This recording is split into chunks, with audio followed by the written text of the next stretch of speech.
देखिए, दिल्ली में कई जगहों पर पानी की किल्लत है और इस जल संकट पर अब सियासी घमासान भी छिड़ चुका है। बीजेपी आज 14 जगहों पर प्रदर्शन करने वाली है और इसी के साथ बीजेपी ने आम आदमी पार्टी पर भी हमला बोला है। बीजेपी के सांसद मनोज तिवारी का कहना है कि आम आदमी पार्टी बस बहाने बनाती है।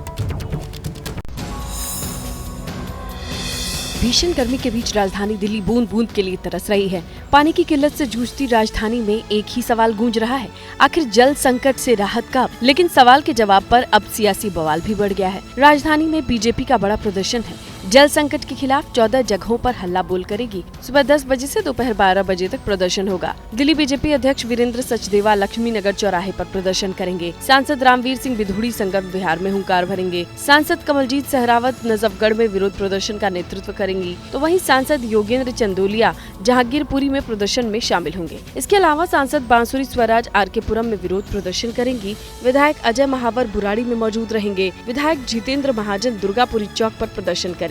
आम आदमी पार्टी बहाने बनाना जानती, वो कभी भी जनता को सुविधा देना जानती ही नहीं। ये पानी देना नहीं चाहते, पानी बेचना चाहते हैं। जो आम आदमी पार्टी त्राही त्राही मचाए हुए है, अब इसका जवाब दिल्ली की जनता बहुत जल्द इनको हटा कर देगी। जम्मू कश्मीर में आतंकी हमलों को लेकर गृह मंत्री अमित शाह लगातार एक्शन मोड में हैं और आज गृह मंत्री अमित शाह एक बड़ी बैठक करने वाले, हाई लेवल मीटिंग करने वाले हैं, जिसमें जम्मू कश्मीर के सुरक्षा से जुड़े हुए जितने भी अधिकारी हैं वो शामिल होंगे और साथ ही इस बैठक में सुरक्षा स्थिति का जायजा लिया जाएगा। क्या हालात बने हुए जम्मू कश्मीर में आतंकी हमलों के बाद, इसके बारे में जानकारी जुटाई जाएगी और साथ ही 29 जून से अमरनाथ यात्रा जो शुरू होने वाली है उसको लेकर भी समीक्षा करेंगे। जम्मू कश्मीर में सुरक्षा को लेकर केंद्र सरकार एक्शन मूड में है। अमित शाह स्थिति पर नजर बनाए हुए हैं। गृह मंत्री अमित शाह हालात का पूरा अपडेट ले रहे हैं। आज वो अधिकारियों के साथ बड़ी बैठक करने वाले हैं। इस मीटिंग में जम्मू कश्मीर की सुरक्षा स्थिति पर चर्चा होगी। साथ ही अमरनाथ यात्रा की तैयारियों की भी समीक्षा की जाएगी। जम्मू कश्मीर पर ये हाई लेवल मीटिंग सुबह 11 बजे शुरू होगी, जिसमें राष्ट्रीय सुरक्षा सलाहकार अजीत डोभाल, जम्मू कश्मीर के उपराज्यपाल मनोज सिन्हा, सेना प्रमुख मनोज पांडे, केंद्रीय गृह सचिव अजय भल्ला, खुफिया ब्यूरो के निदेशक तपन डेका, सीआरपीएफ के महानिदेशक अनीश दयाल की भी मौजूदगी रहेगी। जम्मू कश्मीर में हाल ही में 4 दिन में 4 अटैक हुए। आतंकियों ने बीते दिनों रियासी, कठुआ, डोडा के 4 इलाकों पर हमला किया है, जिसमें 9 तीर्थयात्रियों की मौत हो गई थी और 1 सीआरपीएफ का जवान भी शहीद हुआ था, जबकि 7 सुरक्षा कर्मी घायल हुए थे। हालांकि कठुआ में सुरक्षा बलों को कामयाबी भी मिली। एनकाउंटर में फोर्सेज ने 2 पाकिस्तानी आतंकी मार गिराए थे। उनके पास से भारी संख्या में हथियार और गोला बारूद बरामद किया गया था। और आइए अब बात करते हैं डीप फेक वीडियो की। डीप फेक वीडियो को लेकर केंद्र सरकार अब एक्शन मोड में है और इस पर लगाम लगाने के लिए, नजर रखने के लिए आने वाले संसद सत्र में सरकार एक डिजिटल बिल लाने वाली है। लेकिन इसको लेकर कांग्रेस संगीन आरोप लगा रही है। कांग्रेस का कहना है कि यह बिल विपक्ष की आवाज को दबाने के लिए लाया जा रहा है।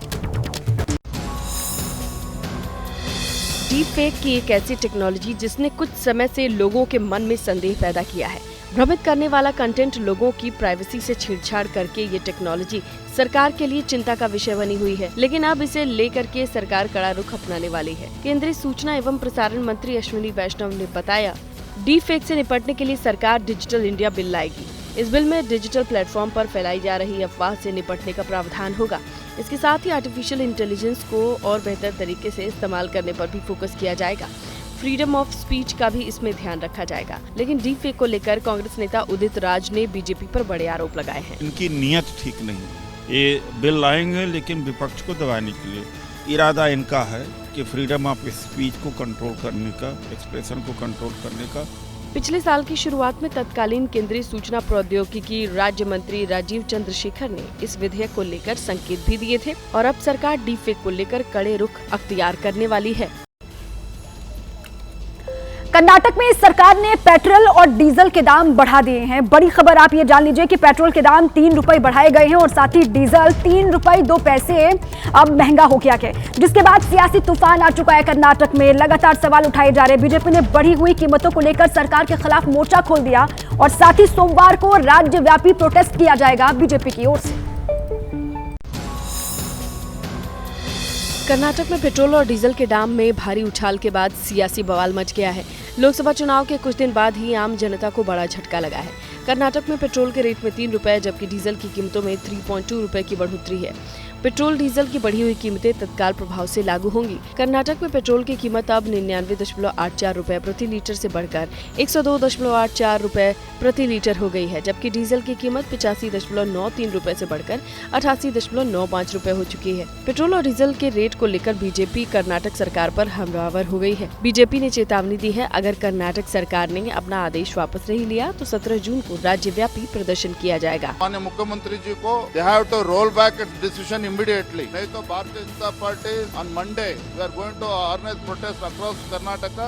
वहीं तेल की बढ़ी कीमतों को लेकर बीजेपी नेता कपिल मिश्रा ने भी एक्स पर पोस्ट किया, लिखा खटाखट पेट्रोल के दाम बढ़ा दिए गए कर्नाटक में, खटाखट शहजादा गायब। देखिए, नीट की परीक्षा में धांधली के आरोपों के बाद छात्र लगातार विरोध प्रदर्शन कर रहे हैं, तो वहीं रिजल्ट की दोबारा से जांच और परीक्षा रद्द करने की मांग भी लगातार उठ रही है। लेकिन इसी बीच एबीपी न्यूज के पास एक कॉपी हाथ लगी है जो कि बिहार के गिरफ्तार आरोपियों के कबूलनामे की है, जिसमें यह बताया गया कि नीट परीक्षा से ठीक एक दिन पहले किस तरीके से धांधली को अंजाम दिया गया। देश भर के तमाम शहरों में नीट परीक्षा में धांधली के मुद्दे पर सड़क पर छात्र हैं। प्रदर्शन कर रहे छात्रों की मांग है कि 5 मई को हुई नीट की परीक्षा को रद्द किया जाए, दोबारा एग्जाम कराया जाए। वहीं ऑल इंडिया स्टूडेंट एसोसिएशन ने 19 और 20 जून को देशव्यापी आंदोलन का ऐलान किया है। 19-20 को हम लोग देश भर में एक बड़े गोलबंदी के साथ अलग अलग शहरों में, अलग अलग यूनिवर्सिटी के बाहर हम इन नीट के छात्रों के साथ खड़े होंगे। नीट परीक्षा में धांधली के आरोप के बाद अब राजनीति भी तेज है। आरजेडी नेता तेजस्वी यादव ने एक्स पर पोस्ट कर मोदी सरकार पर हमला बोला है। वहीं कांग्रेस नेता उदित राज ने दोबारा एग्जाम कराने की मांग की है। सुप्रीम कोर्ट के निगरानी में जांच होनी चाहिए, को निरस्त किया जाना चाहिए, फिर से एग्जाम कंडक्ट कराना चाहिए। नीट परीक्षा में धांधली को लेकर एबीपी न्यूज के हाथ बिहार में गिरफ्तार आरोपियों के कबूलनामे की कॉपी लगी है, जिसमें आरोपी ने कबूल किया कि कैसे 4 जून को परीक्षा से पहले ही पेपर लीक कराया गया। एग्जाम से पहले ही अभ्यर्थियों को उत्तर रटवा दिए गए। इसके बदले में 30 से 32 लाख रुपए लिए गए। औरंगाबाद में अपने घर से निकली एक छात्रा जो कोचिंग के लिए निकली थी, उसका शव बरामद हुआ के कहा जा रहा है कि नबीनगर से वो निकली, लेकिन इंद्रपुरी बैराज से उसका शव मिला के पुलिस ने यह खुलासा किया कि एसिड डालने की वजह से उसकी मौत नहीं हुई है, बल्कि मौत की वजह कुछ और है। अब इसका पता लगाने के लिए पुलिस जांच पड़ताल कर रही है। पिछले 4 दिन से लापता छात्र का शव पुलिस ने बरामद कर लिया। इसके बाद इलाके में सनसनी फैल गई। शव की सूचना मिलते ही परिजनों में हाहाकार मच गया। गुस्साए लोगों ने सड़क पर प्रदर्शन किया, कैंडल मार्च निकाला, अपराधियों की गिरफ्तारी की मांग की है। लेकिन इसी बीच पुलिस का कहना है कि नाबालिग छात्रा की मौत एसिड डालने से नहीं हुई है। लड़की दबाव बना रही थी शादी करने के लिए और ये लड़का मुकरा उससे इनकार किया। उस लड़के का कहना था कि हो सकता है इस कारण भी वो लड़की डिप्रेशन में थी, क्योंकि परिवार में भी ये लोग बात जानते थे कि इस लड़के से इसका संबंध, कई तरह का दबाव लड़की पड़ा हुआ है। साथ ही पुलिस ने अपील की है कि बिना किसी जानकारी के किसी भी तरह की अफवाह सोशल मीडिया पर न फैलाई जाए, जिससे इलाके का माहौल खराब हो। छात्रा के परिजनों ने 3 लोगों के ऊपर अपनी बेटी की हत्या का आरोप लगाया, जिसकी जांच की जा रही है। जांच में उनके ऊपर आरोप साबित हुए तो गिरफ्तारी की जाएगी। उनसे पूछताछ की जा रही है और उन पर नजर रखी जा रही है। अगर उनके आरोप सिद्ध होगा निश्चित रूप से गिरफ्तार। इस वारदात के बाद लोगों में गुस्सा है। पुलिस प्रशासन के खिलाफ लोग प्रदर्शन कर रहे हैं। छात्रा के गुनाहगारों को फांसी देने की मांग कर रहे हैं। नमस्ते भारत देख रहे हैं आप। आरएसएस प्रमुख मोहन भागवत यूपी के सीएम योगी आदित्यनाथ के शहर गोरखपुर में हैं। वो आरएसएस के एक सम्मेलन में हिस्सा लेने पहुंचे हैं, जिसकी तारीख चुनाव से पहले तय थी। यूपी में बीजेपी को लोकसभा चुनाव में लगे झटके को देखते हुए भागवत और योगी आदित्यनाथ के बीच मुलाकात को लेकर काफी अटकलें लगाई जा रही हैं। दोनों मुलाकात शनिवार को होनी थी, लेकिन नहीं हुई। बाद में यह बताया गया कि मुलाकात का कोई प्रस्ताव नहीं था। भागवत के दौरे का आज आखिरी दिन है। अब सवाल यह है कि क्या आज ये मुलाकात होगी? देखिए इस रिपोर्ट।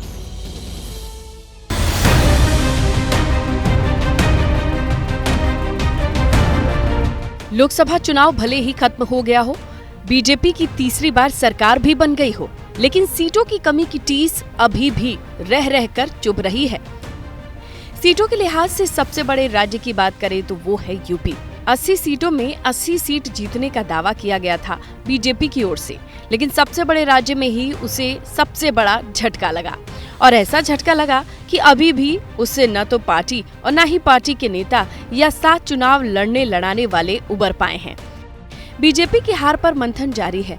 यूपी में अभी तक केंद्रीय नेतृत्व मंथन के लिए नहीं पहुंचा है, लेकिन योगी आदित्यनाथ और यूपी बीजेपी अध्यक्ष भूपेंद्र चौधरी, यूपी के संगठन महामंत्री धर्मपाल सिंह हार की वजहों का लगातार मंथन कर रहे हैं। मंथन और महामंथन के दौर में आरएसएस की तरफ से जो बयान आए, उससे सियासी खलबली मच गई, जिसकी शुरुआत मोहन भागवत ने की। फिर आरएसएस के मुखपत्र ऑर्गेनाइजर ने बीजेपी के फैसलों पर सवाल उठाए। उसके बाद आरएसएस कार्यकारिणी के सदस्य इंद्रेश कुमार के अहंकार वाले बयान ने तो नया सियासी घमासान ही छेड़ दिया। हालांकि इंद्रेश कुमार ने खुद सामने आकर सफाई दी। अहंकार का जिक्र उन्होंने विपक्ष के लिए किया, सरकार या बीजेपी के लिए नहीं। अभी इस 2024 में भी राम राज्य का विधान देखिए लोकतंत्र के पर्व में कैसा है।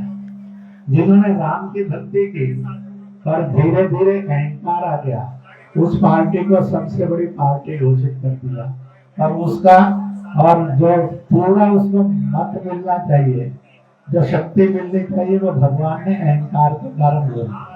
जिन्होंने राम का विरोध किया उनमें से किसी को भी शक्ति नहीं दी, सब मिलकर भी नंबर 1 इन्होंने नंबर 2 पर खड़े कर दिए। इसलिए प्रभु का न्याय बड़ा विचित्र नहीं है, बड़ा सत्य है। इस समय का सच एकमात्र है कि जिन्होंने राम का विरोध किया वो सत्ता से बाहर हैं, जिन्होंने राम की भक्ति की वो सत्ता में हैं।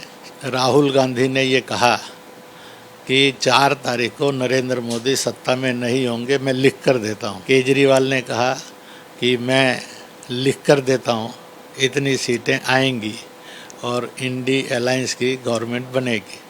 तो आप उन्हीं से पूछ लीजिए जाकर कि इसको क्या कहना चाहिए। और आप मीडिया के एक्सपर्ट्स लोग हैं, आप समझ सकते हैं इनको कौन सी संज्ञा देनी चाहिए। ये वक्तव्य आप ही लोगों ने दिखाए थे कि इतनी जो सीट नहीं होंगी और नरेंद्र मोदी प्रधानमंत्री नहीं रहेंगे, तो इसलिए आप स्वयं ढूंढ लीजिए और आप सब खोजी हैं, इसलिए खोज सकते हैं। मैंने बता दिया कि इस समय देश के अंदर और भाजपा एनडीए के रूप में सरकार बन गई है और देश के प्रधानमंत्री श्री नरेंद्र मोदी उस सरकार का नेतृत्व करते हुए तेज गति से आगे जा रहे हैं। मोहन भागवत के बयान पर भी आरएसएस की तरफ से सफाई आई। आरएसएस का सरकार या पीएम से नाराजगी से इनकार। आरएसएस प्रमुख के भाषण को तोड़ मरोड़ कर पेश किया गया। संघ का कहना है सरकार या प्रधानमंत्री को लेकर कुछ नहीं कहा गया। मणिपुर को लेकर पहले भी बयान दिए गए। इससे लगने लगा कि 10 जून से शुरू हुई आरएसएस बीजेपी के बीच खटास खत्म हो गई और विवाद खत्म हो गया। मेल मिलाप का सिलसिला शुरू हो जाएगा। मोहन भागवत 12 जून से गोरखपुर में है। कयास लग रहे हैं मोहन भागवत से यूपी के सीएम योगी आदित्यनाथ की मुलाकात होगी। मुलाकात को लेकर शनिवार सियासी हलचल रही, लेकिन भागवत और योगी आदित्यनाथ की मुलाकात नहीं हुई। शनिवार को योगी और मोहन भागवत की मुलाकात का कोई आधिकारिक कार्यक्रम ही नहीं था। मोहन भागवत आज गोरखपुर से रवाना होंगे। ऐसे में कयास लग रहे हैं कि शायद आज दोनों की मुलाकात हो सके। दरअसल मोहन भागवत आरएसएस कार्यकर्ता सम्मेलन में हिस्सा लेने 12 जून को गोरखपुर पहुंचे थे, जहां पूर्वी उत्तर प्रदेश के आरएसएस विकास वर्ग कार्यकर्ताओं का प्रशिक्षण शिविर चल रहा था। लिहाजा ये कयास लगाए जा रहे थे कि इस दौरान सीएम योगी से उनकी मुलाकात हो सकती है और ऐसे में उनके दिए गए बयान के बाद मचे सियासी घमासान पर विराम लग सकता है।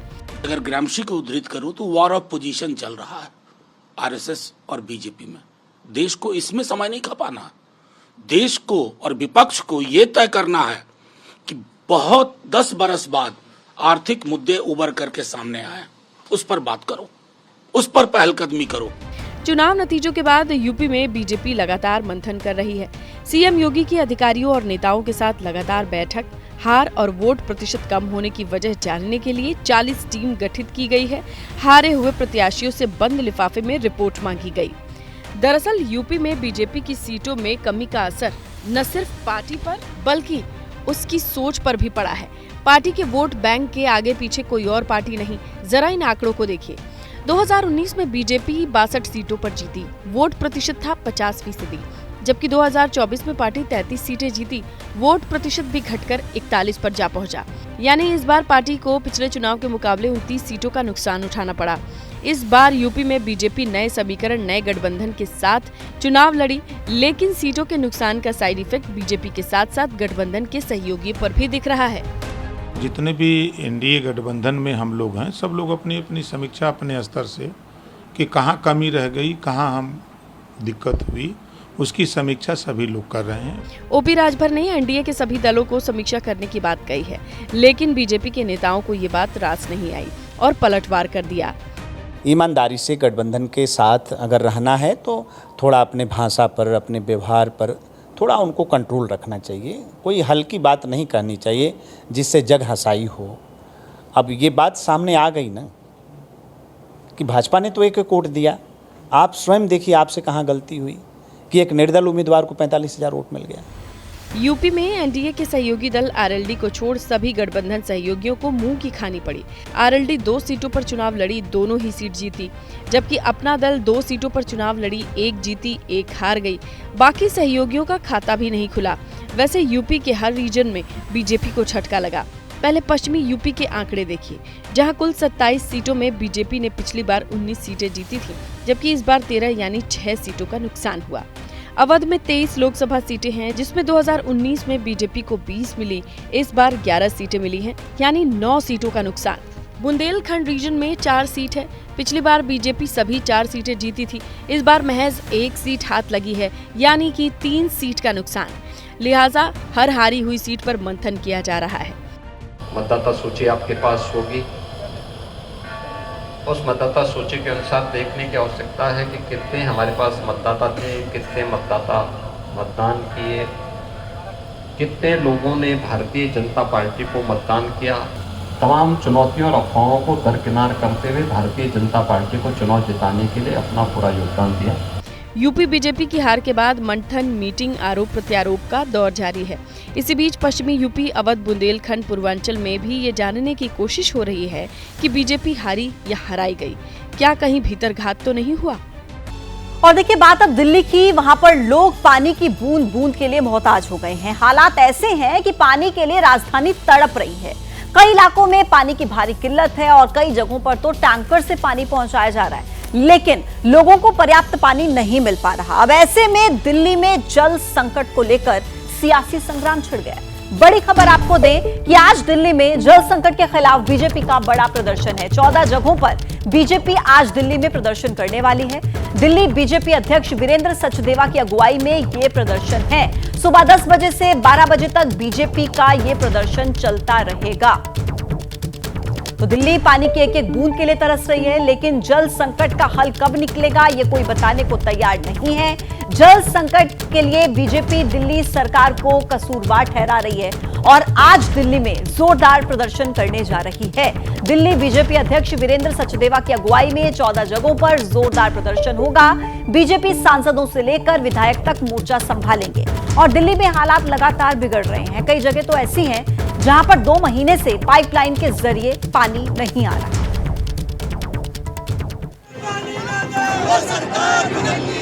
हर घर की ये मांग है, पानी दो, हर घर की ये मांग है, पानी दो, पानी दो, किसी को नजर नहीं चाहिए, केजरीवाल आए, केजरीवाल आए, दिल्ली की यही पुकार, पानी दो, जनता की यही पुकार, पानी दो।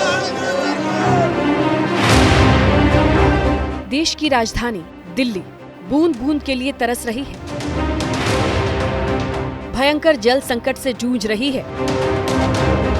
पिछले कई दिनों से दिल्ली प्यासी है, प्यास बुझाने की कोई कोशिश नहीं हो रही है। कोर्ट में लड़ाई लड़ी जा रही है, लोग एक एक बूंद के लिए तरस रहे हैं, लेकिन कोर्ट से तारीख पर तारीख के अलावा कुछ भी नहीं मिल रहा। और सियासतदान वो तो ठहरे सियासी लोग, काम ही सियासत करना। अब जनता प्यासी मर भी जाए तो उन्हें क्या, उनको अपनी सियासत चमकानी है। कल भी चमकाया और आज भी चमकाएंगे। दिल्ली में जल संकट है, सरकार आम आदमी पार्टी की है, लिहाजा इसके लिए उसी को जिम्मेदार ठहराया जा रहा है। बीजेपी ने जल मंत्री आतिशी को घेरा है, तो कांग्रेस ने दिल्ली में जगह जगह मटका फोड़ प्रदर्शन किया। जनता को क्या मिला, इससे किसी को लेना देना नहीं। बीजेपी आज भी दिल्ली में विरोध प्रदर्शन करेगी। आम आदमी पार्टी के खिलाफ विरोध प्रदर्शन होगा। जल संकट की घड़ी में आम आदमी पार्टी के खिलाफ बीजेपी का ये बड़ा विरोध प्रदर्शन होगा। बीजेपी 14 जगहों पर हल्ला बोलेगी। सुबह 10 बजे से 12 बजे तक विरोध प्रदर्शन होगा। दिल्ली बीजेपी अध्यक्ष वीरेंद्र सचदेवा लक्ष्मी नगर चौक पर प्रदर्शन करेंगे। सांसद रामवीर सिंह बिधूड़ी संगम विहार में हुंकार भरेंगे। सांसद कमलजीत सहरावत नजफगढ़ में विरोध प्रदर्शन का नेतृत्व करेंगी। वहीं सांसद योगेंद्र चंदोलिया जहांगीरपुरी में प्रदर्शन में शामिल होंगे। इसके अलावा सांसद बांसुरी स्वराज आर.के.पुरम में विरोध प्रदर्शन करेंगी। विधायक अजय महावर बुराड़ी में मौजूद रहेंगे। विधायक जितेंद्र महाजन दुर्गापुरी चौक पर प्रदर्शन करेंगे। आम आदमी पार्टी बहाने बनाना जानती है, वो कभी भी जनता को सुविधा देना जानती ही नहीं। इन्होंने दिल्ली को न तो साफ पानी दिया, न तो पानी दिया, कई इलाकों में जल जमाव से मुक्ति नहीं दी। अब तो बुजुर्गों का पेंशन भी बंद है। दिल्ली के गरीबों का राशन कार्ड भी नहीं बन रहा है। 10 साल में एक नया राशन कार्ड नहीं बना है। आम आदमी पार्टी को बहाने बनाने आता है। इनको जनता का काम करना ही नहीं आता है और न तो नीयत है सीखने की। इसका जवाब दिल्ली की जनता बहुत जल्द इनको हटा कर देगी। एक तो भीषण गर्मी, ऊपर से जल संकट। दिल्ली दोहरी मार झेल रही है। पानी के लिए पड़ोसी राज्यों के भरोसे जीने वाली दिल्ली की सुध लेने वाला कोई नहीं है। दिल्ली के कई ऐसे इलाके हैं जहां के लोग एक एक बूंद पानी के लिए तरस रहे हैं। लोगों की जिंदगी टैंकर से सप्लाई पर किए जाने वाले पानी पर टिकी है। दिल्ली में जल संकट इतना गहरा है कि टैंकर भी कम पड़ गए हैं। कई इलाकों में घंटों तक वाटर टैंकर का इंतजार करना पड़ रहा है। इसके बावजूद भी लोगों को पानी नहीं मिल पा रहा है। अगर किसी इलाके में टैंकर पहुंचता भी है तो चंद मिनट में खाली हो जाता है, क्योंकि लोग टैंकर पर ही चढ़ जाते हैं, खुद पाइप लगाकर कंटेनर भरने लगते हैं। ऐसे में कई लोग बिना पानी के रह जाते हैं और ये नज़ारा कई दिनों से देखा जा रहा है, लेकिन मामले का समाधान नहीं निकल पा रहा है। हमने दिल्ली के कई हिस्सों में इमरजेंसी ट्यूबवेल्स करवा के उनको वाटर सप्लाई से लिंक किया है। अभी हमने एक इमरजेंसी बैठक दिल्ली जल बोर्ड की करी थी। इसमें हमने दिल्ली जल बोर्ड को बोला है कि जहाँ जहाँ पर भी एक्स्ट्रा टैंकर्स की आवश्यकता है, जहाँ पर पानी के टैंकर नहीं पहुँच रहे हैं, वहाँ पर अगले 24 घंटे में एक नया असेसमेंट करेंगे। दिल्ली में जल संकट की ये स्थिति पहली बार नहीं है, ये हर साल होता है। ऐसा होता क्यों है, इसकी वजहों को देख लीजिए। भीषण गर्मी से रिजर्वॉयर सूखने की कगार पर है। वाटर ट्रीटमेंट प्लांट्स में उत्पादन की कमी, पानी के लिए पड़ोसी राज्यों पर निर्भरता, यमुना के जल स्तर में कमी, पाइपलाइन टूटने, दूसरे कारणों से पानी की बर्बादी, आबादी की तुलना में पानी की सप्लाई कम हो रही है। एक और अहम वजह है दिल्ली में सभी को पानी चाहिए। लोग आरोप लगाने में भी आगे हैं, लेकिन सबसे बड़ी कमी, चाहे वो सरकार हो या आम लोग, ये वो है कि दिल्ली में जल संकट पर किसी का ध्यान नहीं जाता। दिल्ली सरकार ने डेटा जारी किया है। हर दिन दिल्ली में 1005 MGD पानी का उत्पादन होता है, लेकिन ये लगातार घट रहा है। 14 जून को सिर्फ 932 MGD ही प्रोडक्शन हुआ, यानी जितना कम उत्पादन हुआ उतना ही पानी की कमी हो गई, जबकि रोजाना पानी की कमी 20 से 30 MGD की हो रही है। दिल्ली में जो पानी की सप्लाई आ रही है, लगातार उसमें कमी चल रही है। वजीराबाद पौंड में पानी ख़त्म हो गया है, बिल्कुल भी पानी नहीं आ रहा है। मुनक कनाल में, जहाँ पे 2 सब कनाल्स के माध्यम से दिल्ली को पानी आता है, उसमें भी पानी की कमी चल रही है। कल अपर यमुना रिवर बोर्ड की मीटिंग हुई। अनफॉर्चुनेटली कोई फाइनल सोल्यूशन नहीं निकला है। गर्मियों के मौसम में उनके पास 137 क्यूसेक्स पानी है जो वो इस्तेमाल नहीं कर रहे हैं, out of their allocation. Himachal Pradesh ने फिर से ये कल अपर यमुना रिवर बोर्ड की मीटिंग में रीआइटरेट किया है कि वो ये पानी देने को तैयार है। 11 साल से अगर दिल्ली के लोग, 10 साल से दिल्ली के लोग पानी के लिए तरस रहे हैं, उसके लिए दिल्ली की सरकार, अरविंद केजरीवाल की सरकार, इनकी मंत्री आतिशी, जो केवल झूठ बोलने का काम करती है, केवल झूठ के जल बोर्ड जो है नकारा साबित हुआ है। और मैं आपको बताना चाहता हूं, 2013 तक दिल्ली का जल बोर्ड प्रॉफिट में होता था, आज 82,000 करोड़ रुपए के घाटे में चल रहा है। दिल्ली के कई इलाकों में पिछले कई दिनों से पानी ही नहीं आ रहा। एबीपी न्यूज की टीम ने ऐसे इलाके में सीमापुरी का दौरा किया। लोगों ने बताया 2 महीने से पाइपलाइन में पानी नहीं है। सुबह पानी का टैंकर आता है जिससे पूरे इलाके के लोग पानी भरने के लिए दौड़ पड़ते हैं। इंदिरा नेहरू कैंप की तंग गलियों में हर घर के आगे ड्रम, बाल्टी, डब्बे रखे हैं जिससे वो पानी टैंकर से भरकर लाकर घर में जमा करते हैं। पीने का पानी हो या घर में बाकी काम के लिए यूज में आने वाला पानी, पूरे दिन इसी ड्रम के सहारे परिवार रहता है। ऐसे ही गुजारा कर रहे हैं। कल पानी के चक्कर में हमारी लड़की खत्म हो गई, उल्टी दस्ते लग गए, उसे अस्पताल लेके जा रहे हैं। पहले पानी भर रहे हैं, पहले अस्पताल बाद में लेके जा रहे हैं। लड़की खत्म हो गई, अस्पताल ले जाते हमारे 3 साल के हमारे घर से कल से रोबाराहट पड़ रहा है। तेरा हमारे घर की हालत देखो क्या बुरा हाल है। अब पानी भरे या बीमार बच्चों को देखें, पहले पानी न भरेंगे तो हमारे बच्चे प्यासे मर जाएंगे। एक बुजुर्ग दंपति अपने 12 लोगों के परिवार के साथ पानी के लिए रोज जद्दोजहद कर रहा है। आता है जो मिलता है वो ले आता है मेरा बच्चा, वो भी बीमार पड़ जाता है। एक दिन दिहाड़ी मर जाती है, एक दिन नहीं मरती है। एक दिन काम पे जाता है तो 2 दिन आराम करता है, फिर पैसे कहाँ से आएगा। पानी लाने से बीमार पड़ गया बच्चा भी। हमारे जोड़ों में बच्चे के दर्द हो रहा है। कल मेरी मजबूरी थी, जब भी मैं पानी लेके आई, पीने भर का पानी नहीं था। आगे शौचालय से जाके 1 नंबर पे टैंकर आया था, वहाँ से जाके डब्बे लाई। सरकार से निवेदन है मेरा, हम लोग पानी के लिए बहुत तरस रहे हैं। जाड़ों में पानी हमें बहुत भरपूर मिला था, गर्मी आते ही हमें पानी के लिए एक एक बूंद के लिए हम तरस रहे हैं। ये हकीकत बात बोल रहे हैं। आप लोगों से गुजारिश है कि हमारे लिए पानी छोड़ा जाए। दिल्ली के कुछ इलाके ऐसे भी हैं जहां पानी की सप्लाई तो हो रही है, लेकिन पानी काफी गंदा आ रहा है। तो कहीं कहीं 5 से 10 मिनट के लिए ही पानी की सप्लाई होती है और जो पानी आता है वो बहुत गंदा होता है। पूर्वी दिल्ली के लक्ष्मी नगर इलाके में इन दिनों लोगों के सामने ऐसी ही समस्या है। पूरी दिल्ली इस वक्त पानी की किल्लत से जूझ रही है। दिल्ली सरकार का ये कहना है कि हरियाणा से जो पानी दिल्ली आना चाहिए, जो पानी दिल्ली आकर ट्रीट होकर लोगों के घरों तक पहुंचाया जाता है, उसमें भारी कमी आई है। करीबन 70 MGD पानी कम है जो प्रोड्यूस हो रहा है और इसकी वजह से पूरी दिल्ली में लोगों को पानी की किल्लत झेलनी पड़ रही है। भैया हर गर्मी में यही परेशानी चलती है। 3-4 महीने तक है ना, 5 मिनट भी पानी नहीं आता है तो वो गंदा आता है, और जब भी आता है इतने परेशान हो जाते हैं हम लोग। सप्लाई का पानी कितनी देर? सप्लाई का पानी 10 मिनट आता है, उसमें 5 मिनट तो गंदा ही आता है। पानी नहीं आता, मैं पैसों से लेती हूँ, मेरे BPA में से चढ़ाया नहीं जाता और पानी की बड़ी मुसीबत है। गंदा स्मेल का पानी आता है, उससे मेरे पेट में दर्द और बीमारी हो गई हूँ मैं।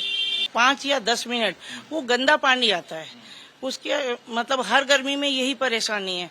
और हम लोग बाजार से खरीद के पानी मंगवाते हैं, बच्चे उसी से थोड़ा बहुत उसी से गुजारा करते हैं। कितने दिनों से आपको ये परेशानी झेलनी पड़ी? ये हमें करीब 3-4 साल हो गए।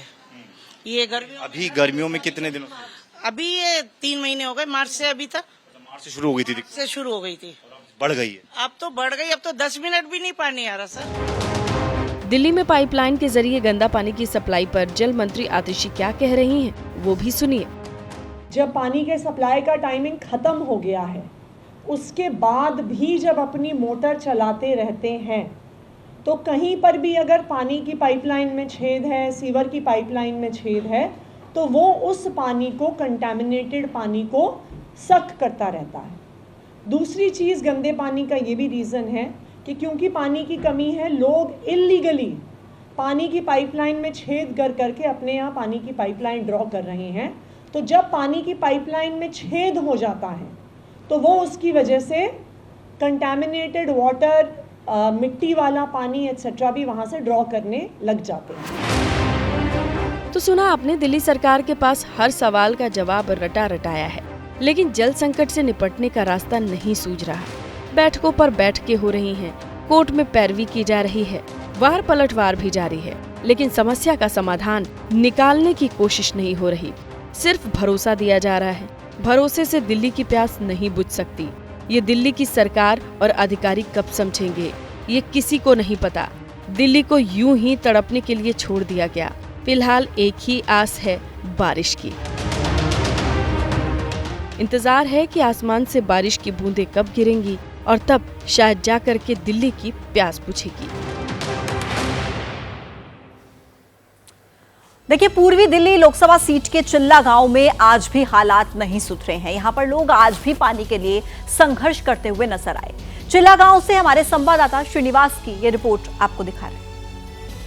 मैं बताऊंगा आपको कि 77 साल के बाद, यानी कि आज़ादी के 77 साल के बाद हिंदुस्तान की राजधानी दिल्ली में आप देख सकते हैं मूलभूत जो आवश्यकता है उसमें जो सबसे पहली कड़ी पे पानी के लिए लोगों की ये लाइन लगी है, तो ये है 77 साल के बाद का विकास। और जहां तक बात की जाए तमाम प्रदर्शन होंगे, इनके बदतर हालातों पे तमाम राजनीतिक रोटियां सेकी जाएंगी। अगर विपक्ष प्रदर्शन करेगा तो सत्ता पक्ष बैठकर प्रेस कॉन्फ्रेंस में अपने वो तमाम वादों और दावों को गिनवाता हुआ दिखेगा कि हमने ये किया, और विपक्ष मटके तोड़ता हुआ सड़कों पे नजर आएगा। लेकिन 77 साल हो चुके आज़ादी के, दिल्ली राज्य बनने के बाद कभी कांग्रेस की सरकार रही, कभी भारतीय जनता पार्टी की, और फिलहाल अभी आम आदमी पार्टी की सरकार है। लेकिन तस्वीर वही है। ये तस्वीर कोई आज की नहीं है। जब मैं सुबह यहाँ पे पहुँचा था तो यहाँ तमाम लोगों से हमने बात की और उनका ये कहना था कि सर, ये तस्वीर साल के 365 दिनों की है। हाँ, गर्मियों में हालात बद से बदतर हो जाते हैं और कुछ इस तरह की तस्वीरें उभर कर सामने आती हैं। लोग यहाँ बता रहे थे कि सुबह 5 बजे से यहाँ पे लोग आकर लाइन लगा देते हैं और उसके बाद एक इंतज़ार की घड़ी शुरू होती है, और तब ये जब टैंकर आती हुई नज़र आती है तो लोग कहते हैं कि जैसे खुद ऐसे महसूस होता है कि माँ गंगा यहाँ अवतरित हो रही हैं। कुछ इस तरह से लोगों के ख्यालात बन जाते हैं। और आइए अब बात करते हैं साउथ दिल्ली की। साउथ दिल्ली के संगम विहार में भी हालात कुछ ऐसे ही हैं। पानी के लिए लोगों की जंग जारी है। संगम विहार से हमारी संवाददाता मेघा उपाध्याय की ग्राउंड रिपोर्ट। तस्वीरें रोज हम अपने दर्शकों को ग्राउंड जीरो से दिखा रहे हैं और आज की हालात पुराने हालातों से बिल्कुल अलग नहीं है। दयनीय स्थिति आप जरा देखिए तो अभी कुछ देर पहले यहाँ से टैंकर यहाँ पर पहुँचा तो था, लेकिन लोगों की बाल्टियाँ, जरा तस्वीरें देखिए, लोगों के कंटेनर्स बिल्कुल खाली है क्योंकि लोगों को पानी नहीं मिला। इनसे ही बात करते हैं। आपको आज भी पानी नहीं मिला? जी नहीं, पानी नहीं मिला। आपके सामने खड़े हैं। टैंकर तो आया था अभी? टैंकर आया था लेकिन वो आधा टैंकर था। उसके पीछे अगर टूटी वाला आता है तो पानी मिलता है। ये वाले टैंकर से पानी नहीं मिलता। अब दोबारा पानी देने के लिए टैंकर या कोई सुविधा आएगी यहाँ पर? मेरे ख्याल तो कोई भी नहीं आएगी। पलटने वाला आएगा, वो टैंकियों में पलट देगा, वो भी अंदर चला जाएगा। वो भी आप लोगों को नहीं मिल पाएगा? हम लोगों को नहीं मिलेगा वो भी। तो देखिए, कई लोगों के कंटेनर्स खाली रह गए। आप जरा इस तरफ तस्वीर अगर देखेंगे तो आप देखिए कि जितने सारे यहाँ पे कंटेनर्स लगे हैं वो कंटेनर्स तकरीबन खाली हैं क्योंकि लोगों को पानी मिल नहीं पाया। वहीं दूसरी तरफ की अगर तस्वीर आप देखें तो जो थोड़ा बहुत पानी यहाँ लोगों को टैंकर से मिला उसके सहारे इनका पूरा जो दिन है वो कटेगा। कोई एक्शन नहीं लिया गया, नल खराब है। आज भाजपा की तरफ से अलग अलग इलाकों में प्रदर्शन किया जाएगा और कल कांग्रेस की तरफ से किया गया था। लेकिन मैं आपको बताऊं, राजनीति लगातार गर्म हो गई है, उसके बावजूद ग्राउंड जीरो पे हालात बदलने के नाम नहीं ले रहे। गिन के टैंकर आता है, कभी आधा टैंकर पानी होता है, कभी पूरा टैंकर। ऐसे में लोगों की ज़रूरत भी पूरी नहीं हो पाती। टैंकर तो चला गया, आपको तो पानी मिला नहीं, बताइए। ना मिला। अच्छा, तो देखिए कई लोग यहाँ पर जिनके बर्तन है वो खुद जवाब दे रहे हैं, कंटेनर्स जवाब दे रहे हैं, पानी लोगों को यहाँ पर मिल नहीं पाया। कुछ लोगों को आधा बाल्टी पानी मिला है। अब देखिए, आपको दोनों तरफ जो है कंटेनर्स लगे नजर आएंगे और ये तस्वीरें खुद में बहुत कुछ बयां करती है कि किस हालात में लोग यहाँ पे जिंदगी काटने पे मजबूर हैं।